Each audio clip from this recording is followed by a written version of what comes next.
नून league के senior नायब सदर ने स्पीकर का नोटिस रद्दी की टोकरी में फेंक दिया है। शाहिद खाकान ने 1.5 माह से जायद का अरसा गुजरने के बावजूद शो कॉज नोटिस का जवाब नहीं दिया है। सिद्दीक साजिद से मजीद तफसीलात मालूम कर लेते हैं। सिद्दीक, क्या मामला है ये?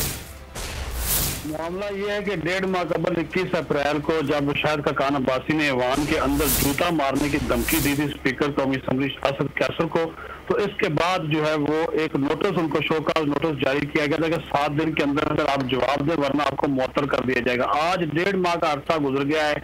अब से थोड़ी देर पहले हमने कौमी असम्बली सेक्रेटेरिएट से चेक किया क्या शाहिद खाकान अब्बासी की जानिब से कोई जवाब आया, तो उन्होंने कहा जी जवाब देना तो दरकिनार, उन्होंने हमसे राब्ता करना भी गौरा नहीं किया। और दूसरी हैरत अंगेज बात यह है कि जो 7 दिन के बाद उनको मुअत्तल किया जाना था, ना तो वो मुअत्तल किया गया और असद कैसर वो भी खुद खामोश है। और शाहिद खाकान अब्बासी रोज कौमी असम्बली में आते हैं, इजलास भी शरीक होते हैं, लेकिन इस मामले को जो है दबा दिया गया है। और जो स्पीकर को जूता मारने की धमकी दी थी और इसको कौमी असम्बली सेक्रेटरी ने कहा था कि उन्होंने ऐवान का तकद्दुस जो है वो खराब किया है। इस तमाम तर सूरत हाल के बावजूद और नोटिस का जवाब न देने के बावजूद शाहिद खाकान अब्बासी ऐवान में भी आ रहे हैं और स्पीकर ने जो है वो पुरसार खामोशी इख्तियार की हुई है। जी सिद्दीक, आपने अपडेट किया, इस हवाले से आपका शुक्रिया।